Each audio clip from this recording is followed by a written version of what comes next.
el libro de Jeremías, capítulo 2 y el verso 6, por favor.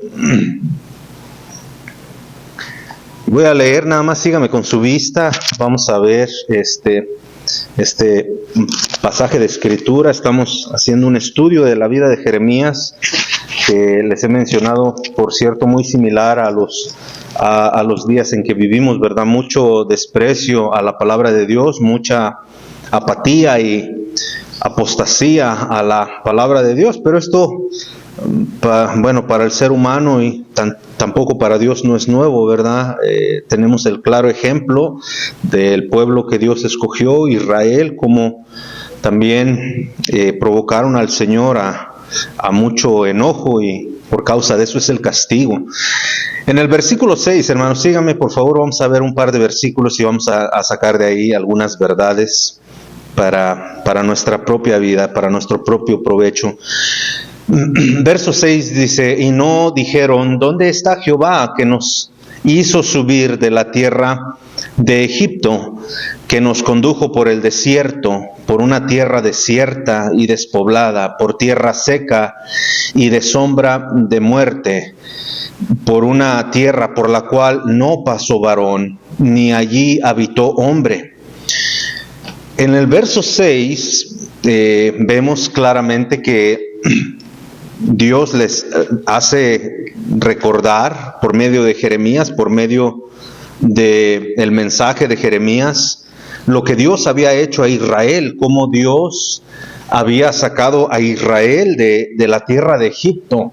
Es importante que recordemos estas verdades, hermanos, porque una vez más, no solamente los tiempos en los que vivimos son similares a los tiempos que vivieron los judíos, el pueblo de Israel, sino que las características de sus actitudes son muy similares también. Son muy similares a las nuestras, ¿verdad? Por ejemplo, en el verso 6 dice: y no dijeron, ¿dónde está Jehová que nos hizo subir de la tierra de Egipto?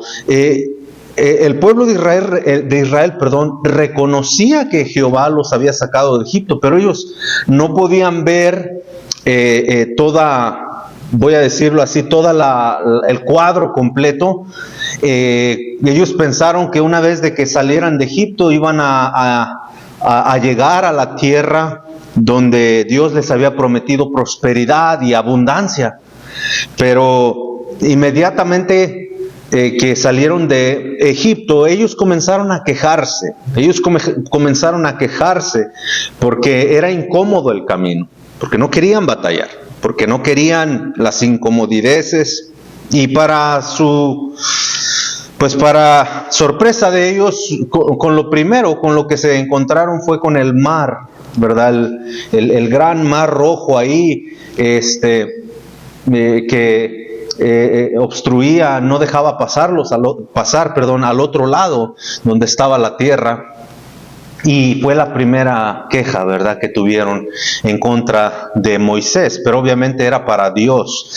Entonces, Dios les está haciendo recordar que Dios los sacó de Egipto y los iba a introducir a una tierra prometida, pero Dios sabía, queridos hermanos, que el pueblo necesitaba aprender a confiar en Dios.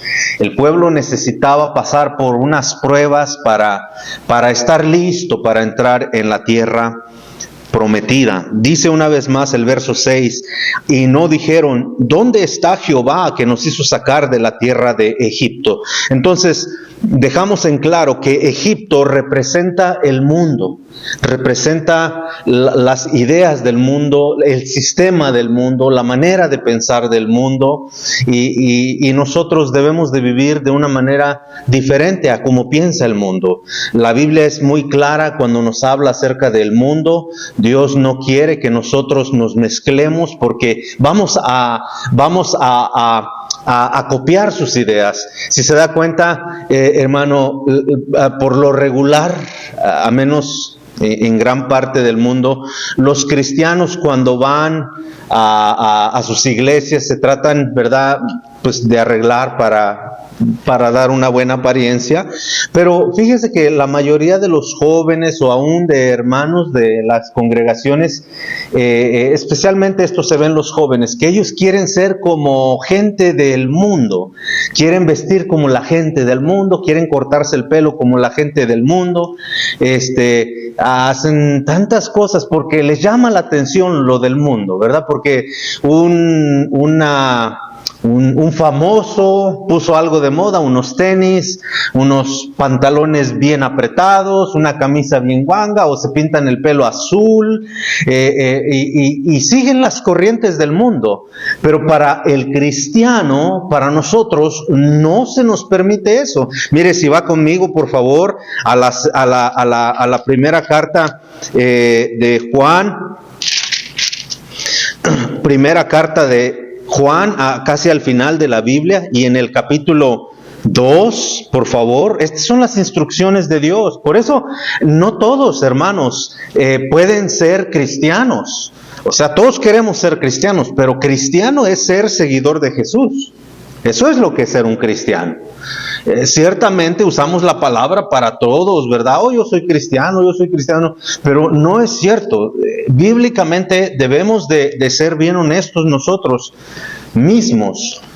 Nos llamamos cristianos por pura costumbre, pero si examinamos nuestra vida, nos vamos a dar cuenta que no hacemos muchas cosas, hermano, que un verdadero cristiano debería de hacer. Porque un cristiano es una imagen de Dios, sigue el ejemplo de Cristo, es una imagen de Cristo, quise decir, sigue el ejemplo de Cristo. Según Primera de Pedro, Cristo nos dejó un ejemplo para que lo sigamos, no para que nada más digamos, sino para seguir sus pisadas.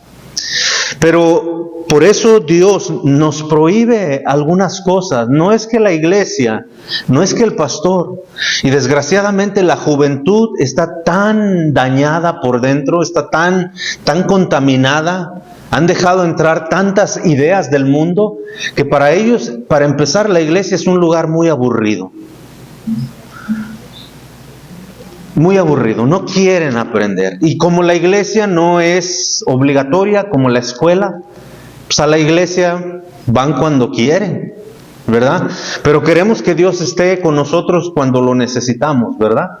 Entonces Dios no trabaja así, hermanos. Ellos han dejado, mucha de nuestra juventud ha dejado entrar a su corazón muchas cosas, muchos pensamientos del mundo, ideas del mundo, ideas como, pues no es tan necesario la iglesia con que no seas mala persona. Tú no necesitas tanto la iglesia, a Dios lo puedes adorar desde tu cuarto, desde tu cama, desde tu lugar donde tú quieras. Es verdad, pero por algo Dios dejó la iglesia. La iglesia no fue una equivocación.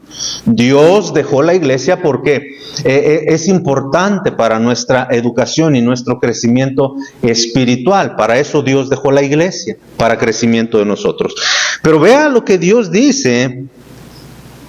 Vea lo que Dios dice en el capítulo 2 de Primera de Juan y en el verso 15. Mira lo que dice: no améis al mundo.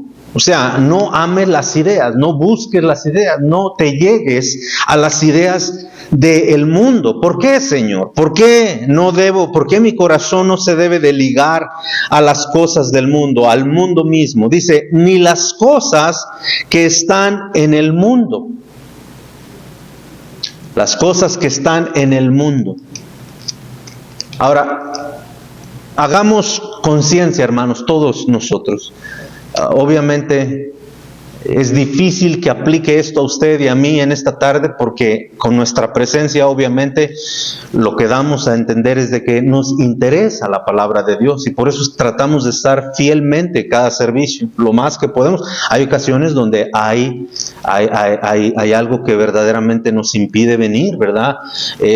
Pero queridos hermanos, lo que estoy diciendo es que el mundo penetra en el corazón del ser humano Y eso es lo que Jeremías está mostrando, de que Dios los sacó de Egipto para que dejaran Egipto, no para que vivieran pensando en Egipto. Pero yo le hago una pregunta en esta tarde: ¿para qué cree usted que vive la mayoría de la gente aquí en este mundo? ¿Para qué cree? Para acumular lo más que se puede.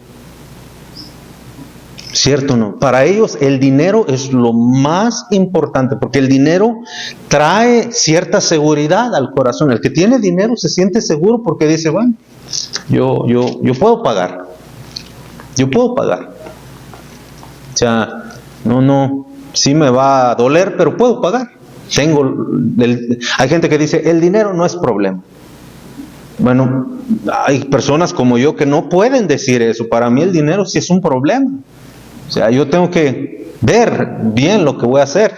Pero para eso vive el mundo. Para eso, para ganar lo más que se puede, para obtener lo más que se puede. Pero para nosotros como cristianos, una vez más, Dios nos sacó de la mentalidad del mundo. Dios nos sacó de las ideas del mundo para no seguirlo, para no amarlo. Ya no es nuestra prioridad, ya no es conseguir cosas nuestra prioridad.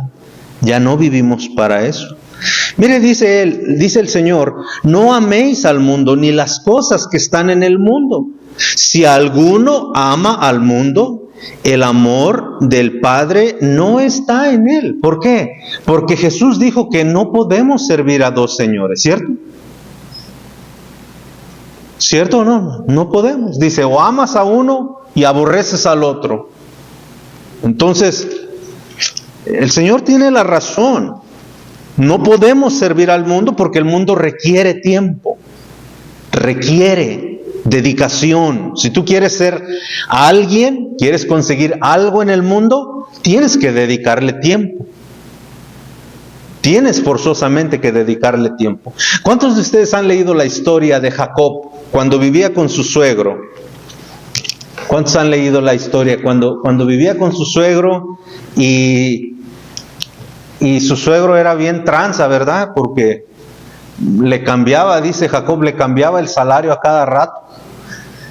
Pero fíjese, ¿Jacob se afanó por tener ganado? Pregunta, es una pregunta. Jacob se afanó, su suegro tenía mucho ganado ya de por sí. Pero Jacob se afanó por tener ganado.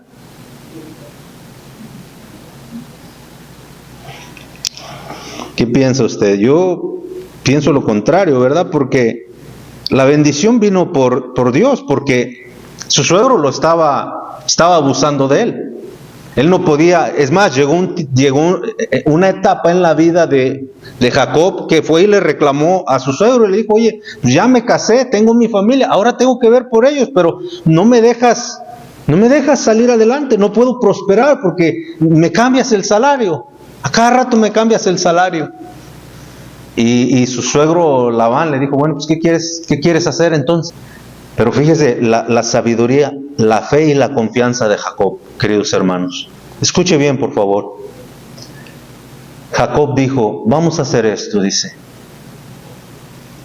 Cuando tus animales, tus ovejas den a luz, cuando pareen, si el animal es de un solo color, que era lo que más se buscaba en aquel tiempo por la lana, por la tela, ese va a ser para ti.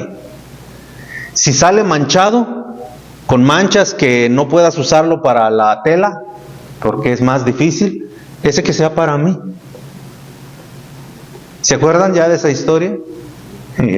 Y Dios bendijo a Jacob, pero fue Dios el que le dio. O sea que, queridos hermanos, el mundo no es el único que nos puede bendecir. Nosotros como cristianos tenemos un Dios que ve por nosotros, que nos bendice, que nos cuida, que nos guarda. Por eso Dios dice, no ames al mundo. Y precisamente en Jeremías ese fue el reclamo de Dios, que ellos siguieron las cosas de este mundo. Ellos se enredaron en asuntos de este mundo, ellos buscaron su prosperidad en este mundo. E ignoraron que Dios puede bendecirnos. Por eso Dios dice, no améis al mundo ni las cosas que están en el mundo. Fíjese verso 16, porque todo lo que hay en el mundo, los deseos de la carne, los deseos de los ojos y la vanagloria, no provienen del Padre, sino del mundo. Ay, hermanos, cómo deslumbra un carro nuevo. Oh, cómo deslumbra una casa bien arreglada, grande y todo. ¿Cómo deslumbra eso? Pero Dios nos puede dar eso y mucho más, hermano, con la sabiduría del Señor, mucho más. Porque la bendición para nosotros como cristianos, una vez más, no la buscamos en el mundo, la buscamos en Dios. Porque Dios siempre es fiel a su promesa. Dios nos sacó de Egipto no para que vivamos pensando en Egipto, no para que deseemos seguir a Egipto, tampoco para que amemos a Egipto. Dice verso 17, el mundo pasa y sus deseos, pero el que hace la voluntad de Dios permanece para siempre, para siempre, para siempre. Hay bendiciones que Dios nos da que son para siempre, hay bendiciones que son temporales, hay bendiciones que Dios nos da que se van a quedar aquí en la tierra, que esas no nos las vamos a llevar, pero hay bendiciones que Dios nos va a dar y que nos ha dado ya hermanos, para la eternidad. A eso es lo que Cristo le llamó tesoros en el cielo. Cosas que trascienden a la eternidad, que se van con nosotros a la eternidad. De eso hablaremos el domingo con el favor de Dios un poco más. Pero entonces volvamos aquí a Jeremías capítulo 2, en el verso 6. Dios les recuerda que Él los sacó de Egipto. Egipto representa una vez más el mundo, el afán del mundo, los deseos del mundo, y el mundo es un enemigo de Dios. Por eso dice que el que ama al mundo, vimos ahorita que el que ama al mundo, el amor de Dios no puede estar en él. O amas al mundo o amas las cosas de Dios. Tan simple como eso. Sigue diciendo, mire, luego dice, ¿dónde está Jehová que nos hizo subir de tierra de Egipto? Que nos condujo por el desierto. Hermano, ¿que no era fácil para Dios llevarlos inmediatamente a la tierra prometida? ¿Sí o no? Era fácil, ¿no? Hay personas que dicen que al cruzar el río, el Mar Rojo, una vez de que cruzan el Mar Rojo, para llegar a Canaán, a la tierra prometida, era un transcurso de 11 días, algunos dicen 11 días. Estaba leyendo este asunto la otra vez, información sobre esto, y algunos dicen que 2 meses les tomaba en llegar. Pero fueran 11 días, fueran 2 meses, hermanos. En 2 meses, en 60 días o en 11 días, iban a entrar en ese lugar. 2 meses se pasan rápido. ¿Cierto o no? Pero la pregunta es, queridos hermanos, ¿por qué Dios los pasó por el desierto? ¿Por qué Dios los pasó por el desierto? ¿Quieren saber por qué? Sí, esa es una de las razones, para probarlos. La Biblia dice en Deuteronomio para probarlos. Pero hay otra razón también para qué. Hay otra razón. Y esto se asimila mucho a lo que vivimos también hoy en día, que es la iglesia. En la iglesia, hermanos, en la iglesia hay creyentes y hay incrédulos. Hay gente que cree y hay gente que no cree. En la iglesia. Cualquier iglesia tiene esos. Cualquier iglesia. Por eso Jesús citó una parábola en el libro de Lucas, si no me equivoco, como en el capítulo 12, 13 por ahí. Jesús dijo que un hombre, plantó una viña y no dio fruto y la iba a cortar, ¿verdad? Pero a alguien ahí, un siervo, le dijo, no la cortes, ¿verdad? Déjala un poco más. Pero el Señor habló acerca de que dentro de la viña del Señor, del pueblo de Dios, ahora como iglesia que somos en todo el mundo, hay de todo. Hay creyentes y hay no creyentes metidos en las iglesias, hermano. Hay mucha gente que, aunque usted no lo crea, les gusta escuchar de Dios, pero nunca han decidido servir a Dios, seguir a Dios. Les gusta escuchar de Él, pero nunca han hecho un compromiso en su corazón de decir, Señor, te entrego mi vida, tú guía mi vida. Siguen tomando sus propias decisiones, y ya con eso, hermanos, pues ellos son dueños de su vida. Ellos controlan su vida. No es Dios. No es Dios. Entonces, una de las razones sí fue, como dijo la hermana, para probarlos, según Deuteronomio capítulo 8, para probarlos. Porque un verdadero discípulo aguanta, sigue a su Señor, ¿cierto? Por eso al final del ministerio de Jesucristo, solo 12 fueron fielmente a acompañarlo hasta la última noche.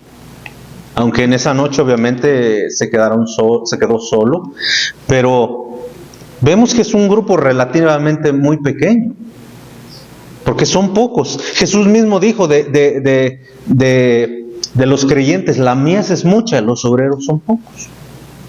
Son pocos. Entonces, una de las razones por las cuales Dios permite las dificultades en la vida cristiana y está diseñada precisamente de esa manera, Jesús también le dijo a sus discípulos, en el mundo tendréis aflicción.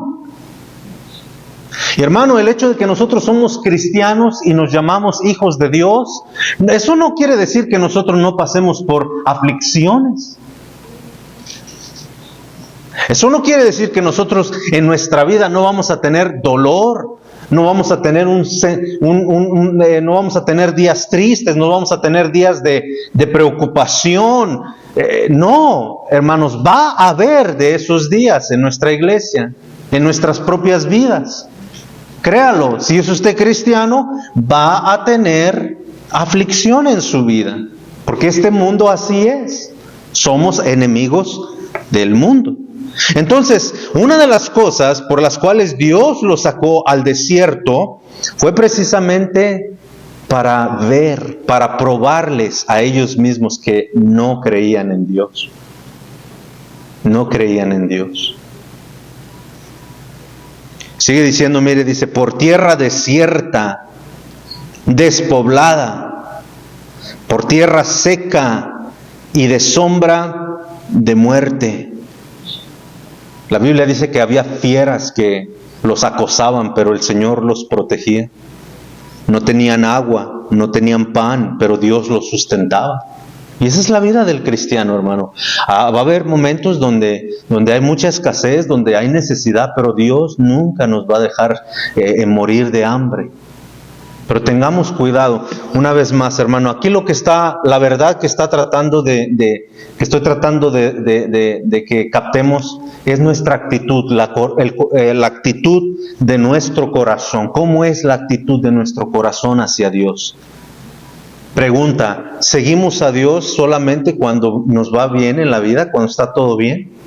¿Seguimos a Dios o servimos a Dios cuando no nos hace falta nada?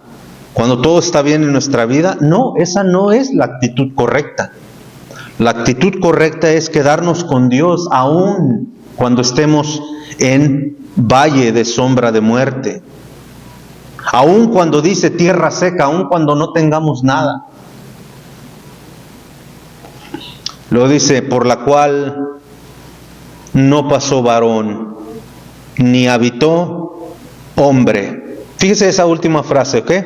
Este desierto, hermanos, es pasajero. ¿Sí lo puede ver? Dios los sacó de Egipto para llevarlos al desierto. Ese era el plan de Dios, para probarlos, para ver, para que ellos se dieran cuenta que no creían en Dios realmente. Dios se los iba a probar. Pero el desierto no era el fin, ¿verdad que no? El fin era llegar a la tierra prometida, ¿sí o no?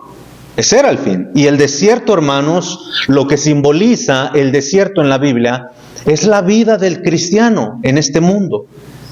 Este mundo es pasajero, queridos hermanos. Vamos a pasar a la eternidad. Este mundo de injusticias, de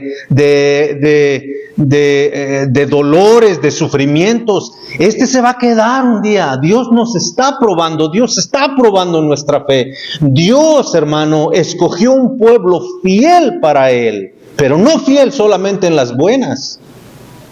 sino fiel también en los momentos difíciles. Fieles con Dios. Hay un canto que yo creo que lo has escuchado, ¿verdad?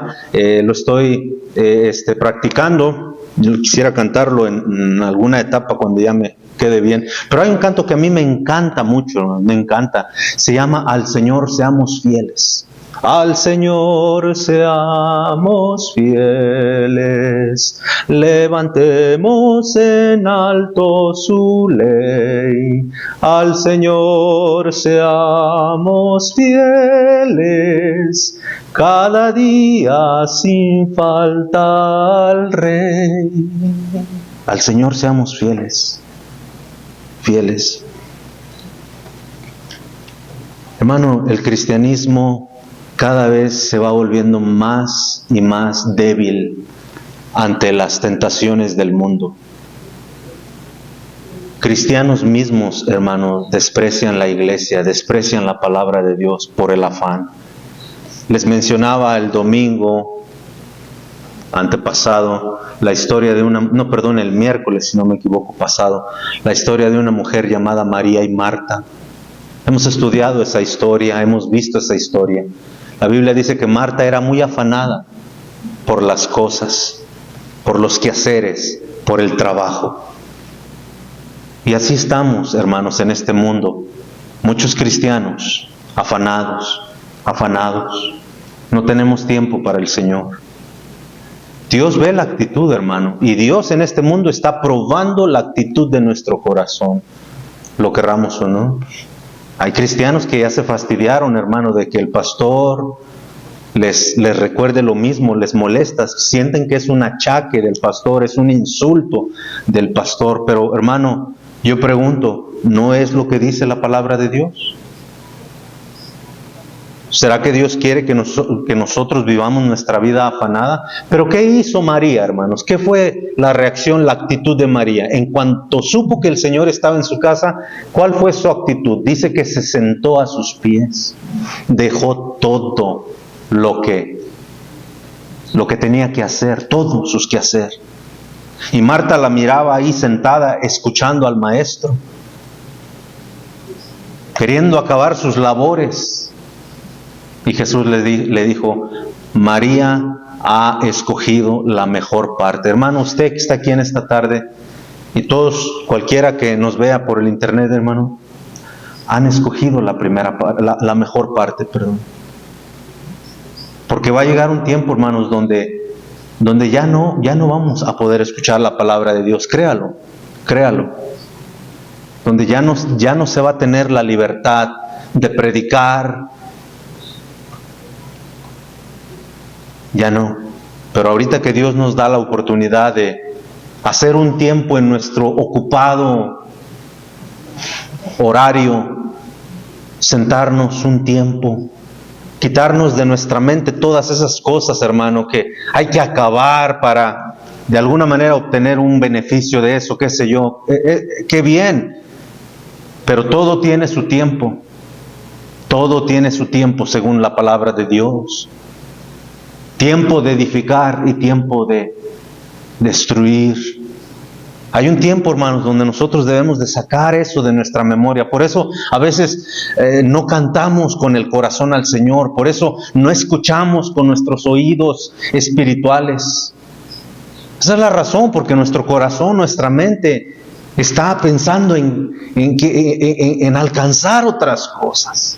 No, hermanos, cuando es tiempo de escuchar la palabra de Dios, hay que tener una actitud de corazón como María, sentarnos, hacer a un lado de nuestra mente todas esas ocupaciones y sentarnos ante los pies de nuestro Salvador, a escuchar su voz, hermano, a escuchar la voz de Dios.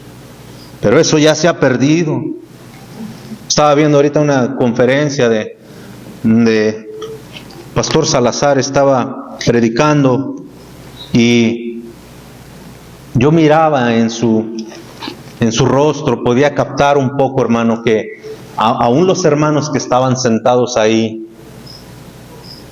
¿verdad? Como que ya no les importaba tanto oír esa verdad. Porque, hermanos, mire, las redes sociales, usted puede encontrar todo. Y tanto buscar crea en usted, tanto que usted anda buscando en predicación, iglesia, que aquí predicación, tanto que no se da cuenta que eso está provocando en su corazón de usted el deseo de querer algo más y más y más y algo nuevo. Por eso, hermano, las iglesias locales, hermano, la gente no se interesa por lo que los pastores, hermano, muchas veces dicen en sus propias iglesias, porque nuestro corazón quiere buscar más, como si hubiera otra verdad, como si hubieran otras cosas nuevas. El evangelio es muy sencillo, la palabra de Dios no cambia, hermanos, es la misma, son los mismos consejos. El apóstol Pablo dijo: a mí no me es molesto repetírselos otra vez.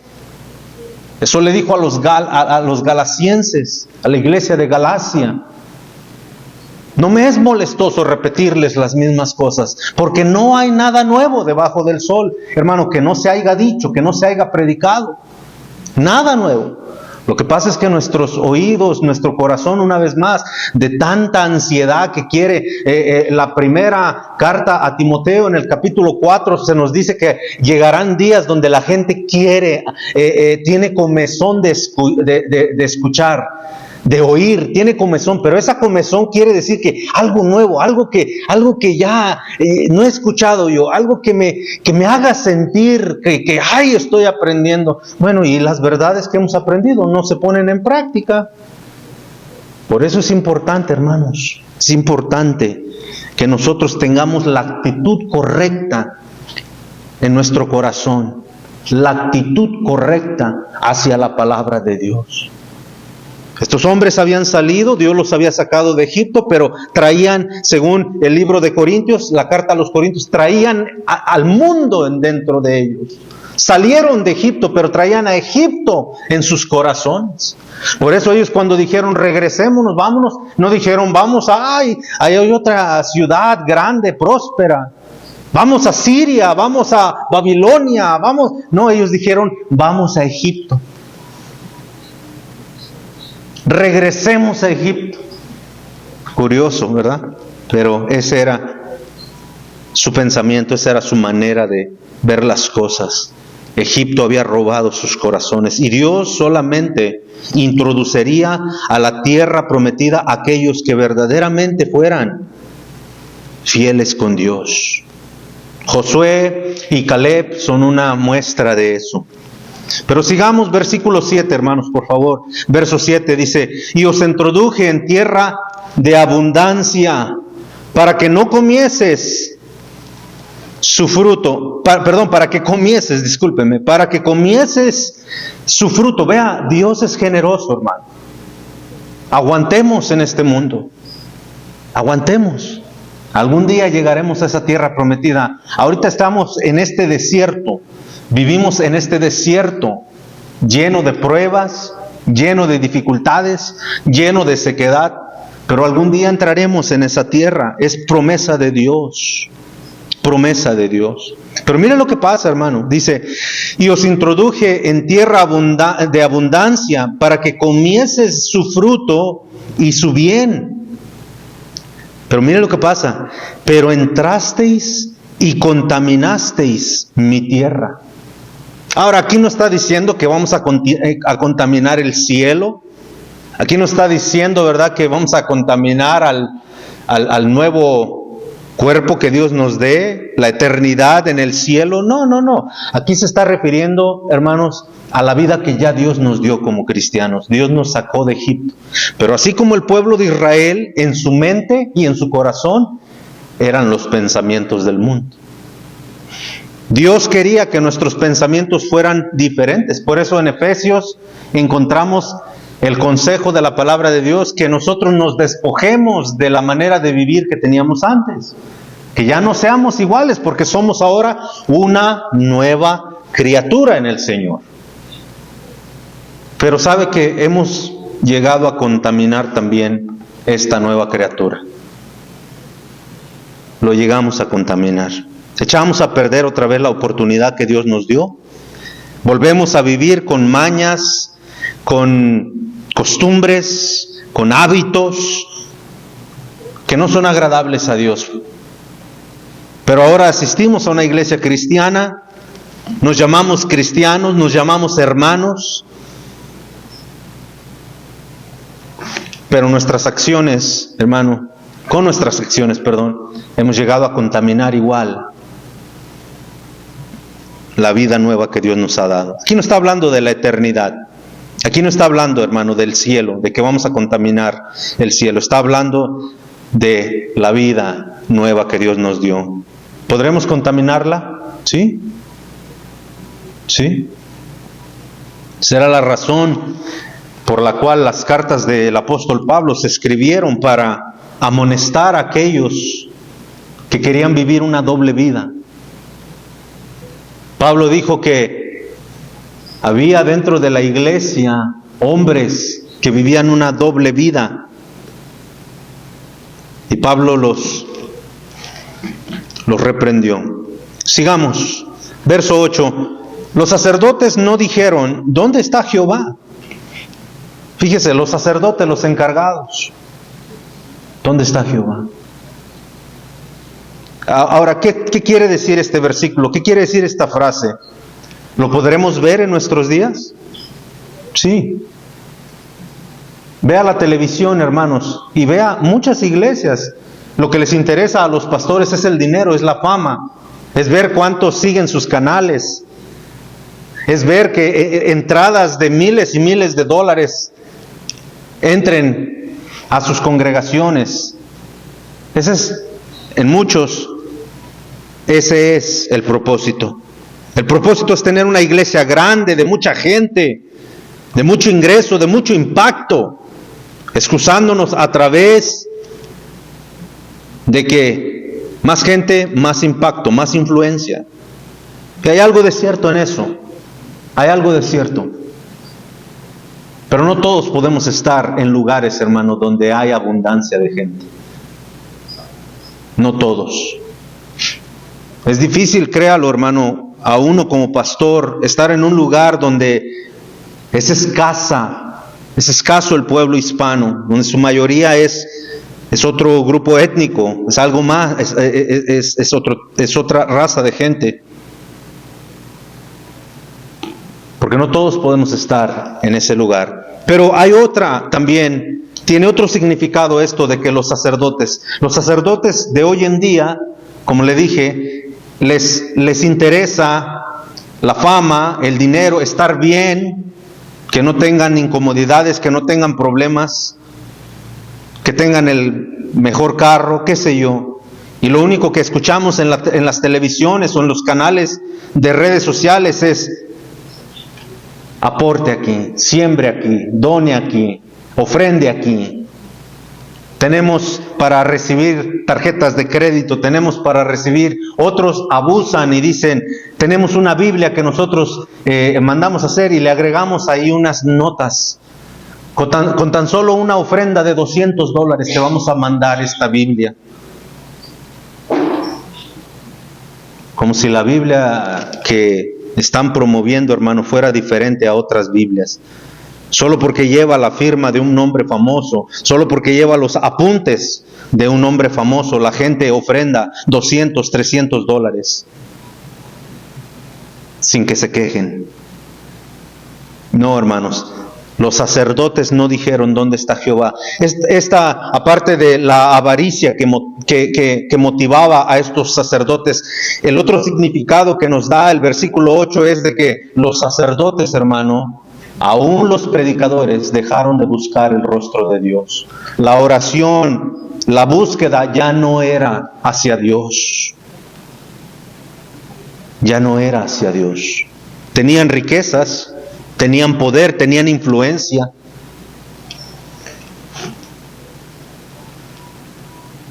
Y hoy se ha dejado, hermanos, hoy se ha dejado la oración de los pastores, la oración por las redes sociales.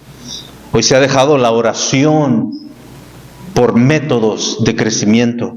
Hoy se ha dejado la oración por ver cómo ¿Qué se nos ocurre para traer gente a la iglesia?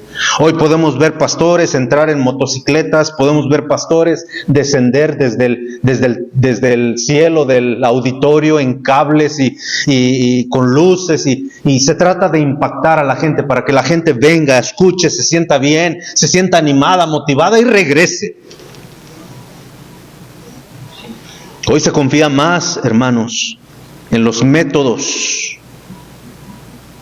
que en pedirle a Dios que tenga misericordia y que envíe obreros a su mies. Esas fueron las palabras de Jesucristo cuando Él vio a la multitud. Él no dijo abran canales de enlace, Él no dijo abran canales de YouTube, Él no dijo tengan canales en vivo de Facebook, YouTube y Twitter y todas esas redes sociales. Jesús dijo, rogad al Señor de la mies. Por eso, queridos hermanos, el trabajo del pastor, una vez más, no es pensar en métodos de cómo traer gente. Si Dios nos da gente, y además, hermanos, es Dios el que nos ha dado la gente. Nosotros hemos salido a buscar gente, hermano, y realmente no hemos traído nosotros mucha gente, pero Dios nos ha mandado gente a su tiempo. Porque de Dios es la obra. Lo único que nosotros tenemos que hacer es seguir el plan de Dios, ver lo que dice la Escritura. Hermano, y si Dios quiere que esta iglesia crezca en número, Dios lo va a hacer. Dios ha hecho crecer congregaciones en lugares tan pequeños, hermano, que han sido de mucho impacto. Porque es de Dios. Pero la gente de esos lugares busca el rostro de Dios. Sabe cómo rogar al Padre. Pero hoy una vez más los sacerdotes han cambiado. Ellos ya no dicen ¿dónde está Jehová? Ahora se dice ¿cómo está el rating de la página de internet de nuestra iglesia? ¿Cuántos seguidores tenemos? Pastores que mencionan, ¿verdad? Nos ven por todo el mundo. Y qué bueno, hermano. Yo no estoy diciendo que eso es malo. No estoy criticando, de verdad, créalo. Simplemente estoy diciendo lo que veo en la palabra de Dios y lo que veo a mi alrededor.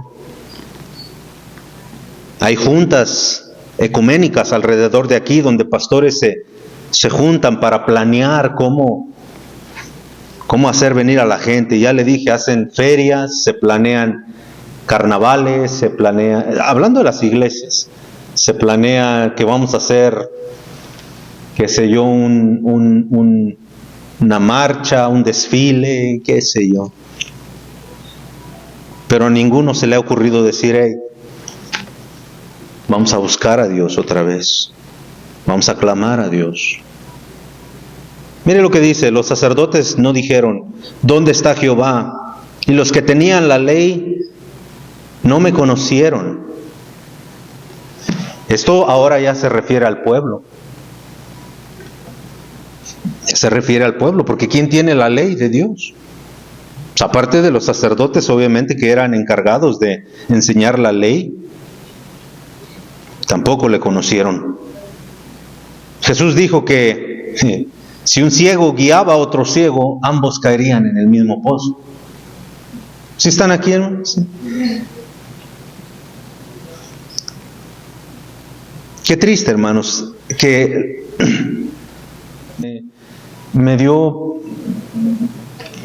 tuve un deseo dije, sería bueno estudiarlo. Es un libro muy largo, no creo que lo vamos a hacer todo, pero ¿verdad que nos asimilan mucho la vida de estos israelitas a nuestros tiempos, hermano?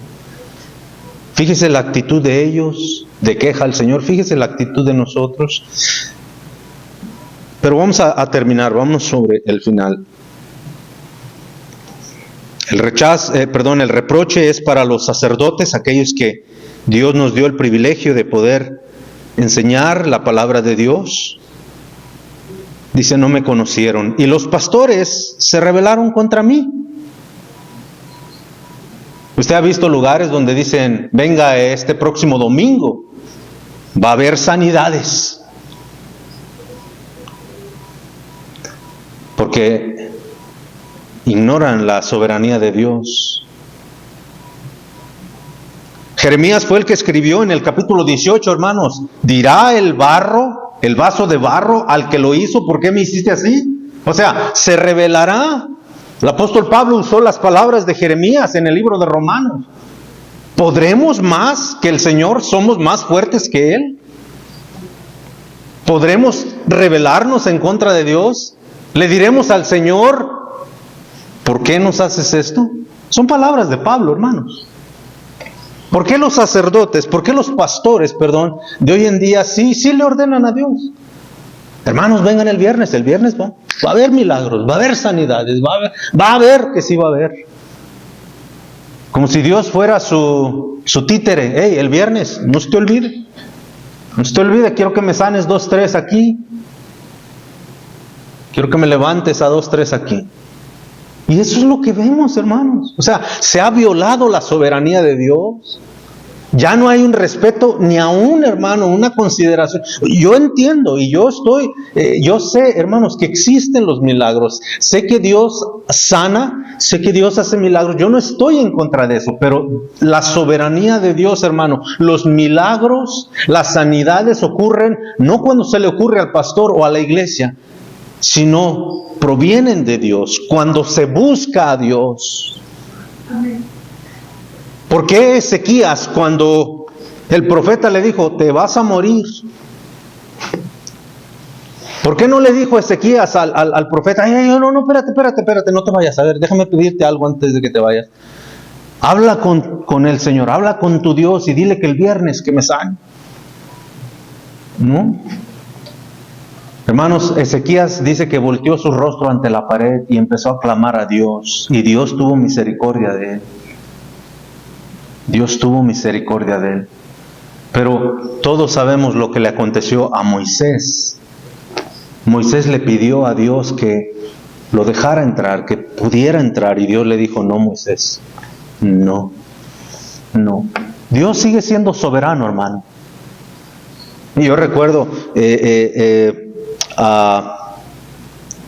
yo creo que ustedes recordarán, algunos de ustedes, una mujer se acercó a mí y me dijo que si podían orar todos los hermanos de la iglesia por su hijo para que Dios hiciera un milagro. Yo le dije, la oración no se le niega a nadie, claro que lo vamos a hacer, pero quiero que sepa algo, que nosotros no podemos decirle a Dios lo que va a hacer en la vida de su hijo. Si Dios quiere sanarlo, Él lo va a sanar aquí o en su casa o donde Él quiera. Y oramos y nada pasó, ¿no? Oramos de todo nuestro corazón. Algunos se nos enterneció el corazón porque era un niño.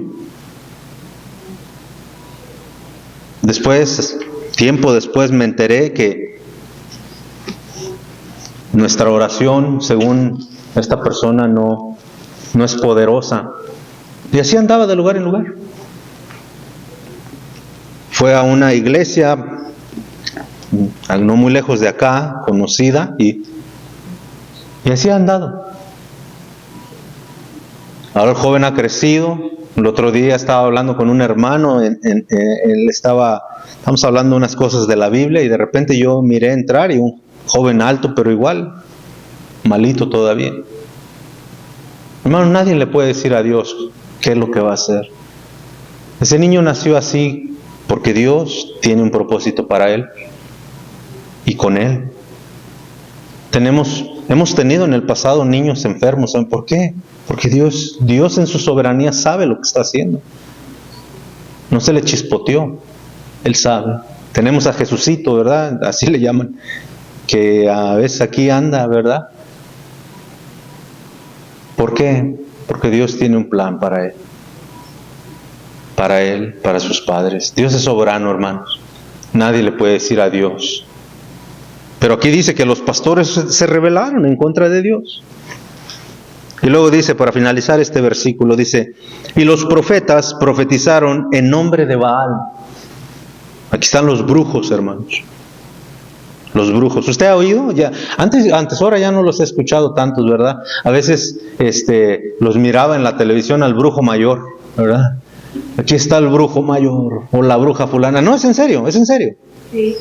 ¿Y qué dicen? En el nombre de Dios. En el nombre de Dios.